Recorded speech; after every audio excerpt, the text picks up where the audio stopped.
Saudi அரேபியாவினுடைய ஒட்டுமொத்த கனவுலையுமே மண்ணள்ளி போடுற மாதிரியான ஒரு வேலையை ஈரான் இன்னைக்கு பார்த்துக்கிட்டு இருக்காங்க. ஈரானை பொறுத்தளவுக்கு அமெரிக்காவுடைய நண்பர்களாக இருக்கிற அரபு நாடுகளும் வேற வேற இல்லை, ரெண்டு பேருமே ஒன்று தான் அப்படின்னு பார்க்க ஆரம்பிச்சிருக்காங்க. அதுலேயும் குறிப்பாக ஈரானினுடைய ஆதரவு பெற்ற இந்த ஹவுத்திகளை பொறுத்தளவுக்கு அவங்களுடைய இறையாண்மை அவங்களுக்கு ரொம்ப முக்கியமாக இருக்குது. அதையும் தாண்டி அமெரிக்கா மாதிரியான நாடுகளுக்கு ஆதரவாக இருக்கக்கூடிய அரபு நாடுகளுக்கு எதிராகவும் அவங்க மிகப்பெரிய அளவில் போராடிக்கிட்டு இருக்காங்க. அதையும் தாண்டி சவுதி அரேபியா மிகப்பெரிய அளவில் இன்செக்யூரிட்டியாக ஃபீல் பண்ணுறதுனால இந்த ஹவுத்திகளை தொடர்ந்து சீண்டிக்கிட்டே இருக்காங்க. இது எல்லாத்தினுடைய விளைவாக தான் இன்றைக்கி அமெரிக்கா ஈரான் போர் நடக்கும்போது ஒரு முக்கியமான விஷயத்தை ஹவுத்திகள் பண்ணியிருக்காங்க. நம்ம எல்லாம் இப்போ ரீசெண்டாக கேள்விப்படுறது என்னென்னா ஸ்ட்ரெயிட் ஆஃப் ஹார்மோஸ் அப்படின்னு. இந்த ஸ்ட்ரெயிட் ஆஃப் ஹார்மோஸ் வழியாக தான் ஆசிய நாடுகளுக்கு, குறிப்பாக தெற்காசிய நாடுகள், கிழக்காசிய நாடுகளுக்கு தேவையான பெட்ரோல், டீசல், கச்சா எண்ணெய் இது எல்லாமே போகுது.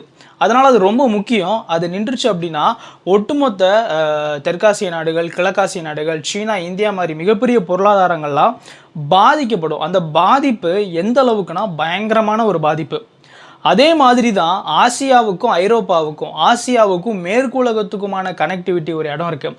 அதுதான் பாபல் மந்தப். இந்த பாபல் மந்தப் வழியாக தான் செங்கடலாக இருக்கட்டும், சூயஸ் கால்வாயாக இருக்கட்டும் தாண்ட முடியும். இந்த பாபல் மந்தப் யார் கண்ட்ரோலில் இப்போ வந்துருச்சு அப்படின்னா ஹவுத்திகளுடைய கண்ட்ரோலில்.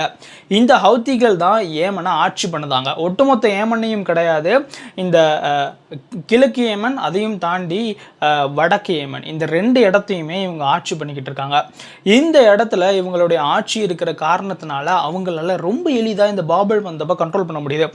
பாபல் மந்தப்பில் வரக்கூடிய சவுதி அரேபியா கப்பல்களை நாங்கள் தாக்குவோம், சவுதி அரேபியா கப்பல்களை மட்டும் தாக்குவோம் அப்படின்ற மாதிரியான ஒரு பிரகடனத்தையே ஹவுத்திகள் வெளியிட்டிருக்காங்க. இந்த ஒரு விஷயந்தான் சவுதி அரேபியாவை டென்ஷனாக வச்சுருக்கு. ஏன்னா சீனாவாக இருக்கட்டும், இந்தியாவாக இருக்கட்டும், ஏற்றுமதி செய்யக்கூடிய பொருட்கள் ஐரோப்பாவுக்கும் அமெரிக்காவுக்கும் சூயஸ் கால்வாய் வழியாக போகணும். அதுக்கு பாபல் மந்தப் வழியாக ரொம்ப ஃப்ரீயாக டிரான்ஸ்போர்ட்டேஷன் நடக்கணும். அந்த டிரான்ஸ்போர்ட்டேஷன் இப்போ டிஸ்ரப்ட் ஆக ஆரம்பிச்சிருக்கு. எப்படி ஹார்மோஸை ஈரான் கண்ட்ரோல் பண்ணாங்களோ அதே மாதிரி ஈரானினுடைய ஆதரவு பெற்ற இந்த ஹவுத்திகள் பாபல் மந்தப்பை கண்ட்ரோல் பண்ண ஆரம்பிச்சிருக்காங்க. இந்த ஒரு விஷயந்தான் இன்றைக்கி மிகப்பெரிய அளவில் பேசப்படுது. ஏன்னா இந்த ஸ்ட்ரெயிட் ஆஃப் ஹார்மோஸ் வழியாக எண்ணெயை கொண்டு போகிறதுக்கு பதிலாக சவுதி அரேபியா ஒரு மாற்றாக அவங்களினுடைய மேற்கு எல்லை, அதாவது இந்த பாபல் மந்தப் வழியாக எண்ணெய் கொண்டு வரதுக்கான ஏற்பாடுகள்லாம் பண்ணிக்கிட்டு இருக்கக்கூடிய இந்த நேரத்தில் இப்பேற்பட்ட ஒரு முட்டுக்கட்டையை ஹவுத்திகள் சவுதி அரேபியாவுக்கு எதிராக போட்டிருக்காங்க. சவுதி அரேபியாவுக்கும் ஹவுத்திகளுக்கும் எப்படி சண்டை ஆரம்பிச்சதுன்னா, ஏமனினுடைய விமான தளத்தை, அதாவது விமான நிலையத்தை சவுதி அரேபியா தாக்குனாங்க. அதை தொடர்ந்து சவுதி அரேபியாவுக்கு எதிராக ஹவுத்திகள் தாக்க ஆரம்பிச்சாங்க.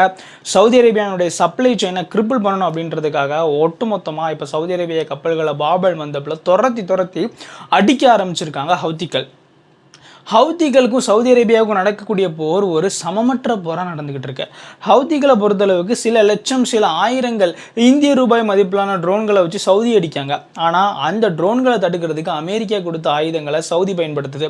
பேட்ரியாட்டு, தாடு, இதுக்கு உண்டான ஏவுகணைகள், இதுக்கு உண்டான ரேடார் சிஸ்டம், அதை உயிர்ப்பாக வச்சுக்கிறதுக்கு தேவையான அத்தனை விஷயங்கள் மெயின்டெனன்ஸில் ஆரம்பித்து அவ்வளவு செலவாகும்.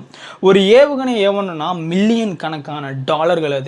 அது 20 to 30 கோடி, ஒரு சில நேரங்களில் 100 கோடியை தாண்டி கூட ஒரு ஏவுகணைக்காக செலவு பண்ணி தான் 50,000 60,000க்கு ஹவுத்திகள் ஏவக்கூடிய அந்த சின்ன ட்ரோன்களை அடிக்கிற நிலைமையில் இன்னைக்கு சவுதி அரேபியா சிக்கி தவிக்கிறாங்க.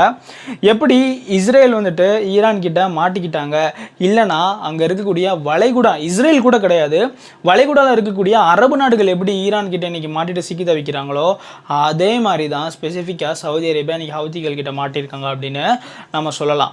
ஏன்னா அந்த அளவுக்கான ஒரு சமச்சீரற்ற போர் அப்படின்றது ரெண்டு நாடுகளுக்கு நடுவில் நடந்துகிட்டு இருக்கு.